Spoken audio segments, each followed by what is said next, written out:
ekiro kya hati ndisaba Omwoyo Arukwera aije mbomezi bwaitu atukonyera atwebembere habwokuba Yesu obu akanagenda mu iguru akagambira abegeswabe nguti njya kubaleka nkefuzi baitu ninja kubatumira Omwoyo Arukwera omukonyezi. Katubanze tusome mu Yohana esuri 14 urukara rwa 15 kugarukira urukara rwa 17. Yohana esuri 14 urukara rwa 15 kugarukira rwa 17. Yesu nagamba ati Muraba nimungonza murakwataga ebiragiro byange. Nanyowe ndisaba Isenyowe nauwe alibaha Omuhumuza ondi aikalege nainywe ebiro nebiro. Omwoyo wamananu ensi owetarukusobora kuikiriza habwokuba temurora nobukwakuba okumumanya. Inywe nimumumanya baitu naikara nambere muri kandi alibaha hamu nainywe. Omwoyo Arukwera obwokuba nogamba ngomanyire Yesu otaina Omwoyo Arukwera noba nosana rukuvuga motoka etari mu engine. Omwoyo Arukwera nuwe mani ga Ruhanga. Omwoyo Arukwera nuwe Yesu yatulekira omunsi munu. Huo Omwoyo Arukwera ikara naitwe munsi atukonyera mbizo byaitu byona nuwe atugumya nuwe atuhekyokora. Omwoyo Arukwera nugo mani ga Ruhanga kandi tumwetage kiro kya hati. Nawe kene Sara leka tusaba Omwoyo Arukwera ije mbomezi bwaitu tusobole kumumanya habwokuba ariho kubonabona okwingi okwija mbomezi bwaitu okutakubaire nkwija bitawaka tutumanyira omukonyezi ono. Omwoyo Arukwera na Amaani gagasokora hako Omwoyo Arukwera ina Amaani agokiza aina Amaani agokujuna aina Amaani agokusumura enyigi mbusa okintu kyone kumulema Yesu Kristo byone byakozere munsi Omwoyo Arukwera akyarumu nabikora hati. Omwoyo Arukwera nuwa akongera yo mulimo gwa Yesu Kristo oguyatandikira munsi yenu. Nawe kireka tusabe Mukama ntukusima habwa Yesu Kristo. Ntukusima bwesagama ya Yesu eyaseserwa msalaba. Ntukusima Mukama habwa Yesu akaja kutuha obugabe kandi no kireki obu yagenzera akatulekera Omwoyo Arukwera. Ai tata ntukusima abo Omwoyo Arukwera.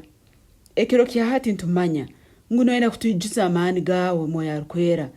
Kandi nimanya ngwe tukwetaga byona biri omuliwa habwokuba niwe Amaani aga Mukama Ruhanga w'amahe. Omwoyo Arukwera ekiro kya hati ntukutangira mbomezi bwaitu. Ntukutangira leka tukumanye Omwoyo Arukwera. Ntusaba otwegese byone bya Mukama kwenda twege. Ntusaba otukingula amaiso. Igura amaiso gaitu tumanye Yesu. Igura amaiso gaitu tusome ekigambo tukietegereze. Habwokuba okuba tuina Amaani gawe n'ekigambo kya Mukama nikitulema kwetegereza. Igura amaiso gaitu Omwoyo Arukwera. Tumanye Yesu Kristo. Tumanye okugonza kwe. Tumanye okunihira okunyakuli mu Yesu Kristo. Omwoyo Arukwera Mukama oina Amaani agahangira ensi omuliwe. Amaani gawe nigo gahangira ensi eno. Omwoyo Arukwera Mukama sirimuke kiro kyati ijiro bomezi bwaitu. Ijiro bomezi bwaitu Omwoyo Arukwera ntukwetaga kutukonyera, ntukwetaga kutukiza, ntukwetaga kukingura henyigi, ntukwetaga kutwoleka Amaani aganya kukiza, Amaani aganya kuleta obusinge, Amaani aganya kuleta enkurakurana gali omuliwe Omwoyo Arukwera. Amaani ga Ruhanga gona Bayibuli negamba ngu Yesu Kristo nuwa magezi kandi Amaani ga Ruhanga. Ayo Omwoyo Arukwera niyo izire kumaliriza omulimo gwa Yesu Kristo yatandikire. Nabwe ekikora omulimo mushaka mulito mwibali ya Yesu byone biremireho emize mibi biremireho gicho Amaani gawe kiro kyate mwibali ya Yesu. Omwoyo Arukwera ebibire bitisibire byona ekiro kyate bichwe omwibali ya Yesu. Ebya Satani byona yatutegere yatusiba amarogo gona gabatusibire Amaani gawe Omwoyo Arukwera ekiro kyate ngasobora kuiha buli marogo gona. Ekiro kyate ngasobora kutujura buli marogo gona gabatuteiraho mwibali ya Yesu. Omwoyo Arukwera ekiro kyate ngisoba Amaani gawe ngasobora kusazamu ebigambo byona buli kigambo kyone kizira mbomezi bwaitu ekitali kya Ruhanga buli kigambo ekyagambirwa abomezi bwaitu okutugara enyuma okutulemesa mbomezi. Ayo Omwoyo Arukwera leka Amaani gawe gaije ekiro kya hati gasumura abasibirwe. Ayo Omwoyo Arukwera leka Amaani gawe gaije ekiro kya hati gakiza abarwaire.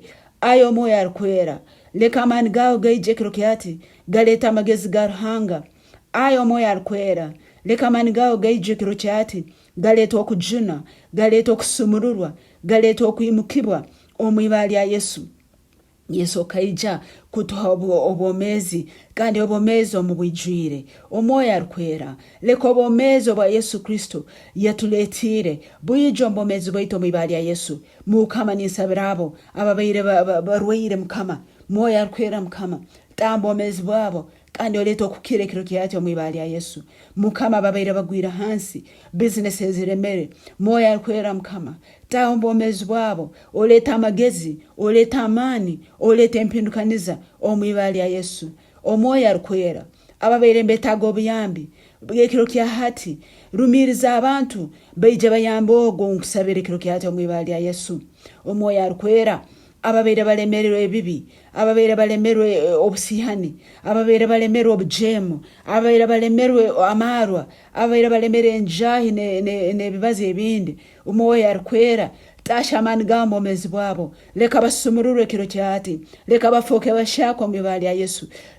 Leta empindukaniza mbomezi bwabo omwiba lya Yesu. Hindura byona Mukama, ababaire bagwire leka bayimuke omwiba lya Yesu. Omwoyo Arukwera Mukama, leta okurumiriza mbomezi bwabo. Mukama roho bandi ekibi kibafuukire kibi Mukama, tebakyamanya n'okugonza kwa Mukama nikuha ekiro kyati omwoyo Arukwera. Chwa amaani agenjegereza Satani omwiba lya Yesu. Oleta okumanya Yesu Kristo, habwokuba Bayibuli negamba mukumanya Mukama, mukutina Mukama amagezi nogatandikira. Ai Mukama tukwesiga ngwa amagezi gawe nigaije ekiro kyati omwomezi bwaitu omwiba lya Yesu. Ninkusima Mukama, ninkusima Yesu, habwokuba olesera obugabe nambera abayatali businge, olesera obusinge Mukama. Amaka agabaire gatabwirwe gafo ngenda kwechwamu ekiro kyati omwiba lya Yesu. Omwoyo Arukwera alesera obusinge bwa Ruhanga, Omwoyo Arukwera alesera obulinzi, Omwoyo Arukwera alesera okumanya, Omwoyo Arukwera alesera obuyambi omwiba lya Yesu. Habwokuba niwe watugumya Mwoyo Arukwera. Gumya abo bona Mukama abacwekera emitima, abona beralikirire, abatamanyire na rent nambere raruga, Mwoyo Arukwera Mukama bagumye. Abatamanyire school fees nambere ziraruga, Mwoyo Arukwera Mukama teka omuhanda nambere atali muhanda omwiba lya Yesu. Mukama leta amaani gawe okuruga mwiguru Mukama gabaletera obuyambi omwiba lya Yesu. Leka obuyambi bwabo bwija okuruga mwiguru omwiba lya Yesu. Webale Mukama wabakama, webale ekiro kyati Omwoyo Arukwera. Yesu akagamba ngo noja kubaga hamu naitwe kandi noja kubaga omulitwe ebiro nebiro. Nabo ekiro kyati ija omulitwe omwiba lya Yesu. Emitima yaitu ntukingura aliwo Mukama, amaiso gaitu ntugakingura kandi ntugateeka aliwo. Ai Mwoyo Arukwera, ija twebembere, ija tugumye, ija Mukama, ija Mwoyo Arukwera. Ntukwetaga hanga mu byona mulitwe ebibaire bibuziremu omwiba lya Yesu. Webale Mukama, habwokuba baine enjaro baijwize. Webale Mukama, habwokuba babuzire obagarwire. Webale Mukama, habwokuba ababaire bataina amagezi obahira amagezi. Webale Mwoyo Arukwera, ababaire bacheko obahira amaani. Webale Mwoyo Arukwera, ababaire barwaire obakirize. Webale Mwoyo Arukwera, ababaire bataina obuyambi Mukama obaletira obuyambi omwiba lya Yesu. Mukama webale abakuleta okuhinduka omwomezi bwaitu. Bino byona tubisabire n'okusiima okwingi okulaba mw'iba lya Yesu Kristo Mukama waitu. Amina.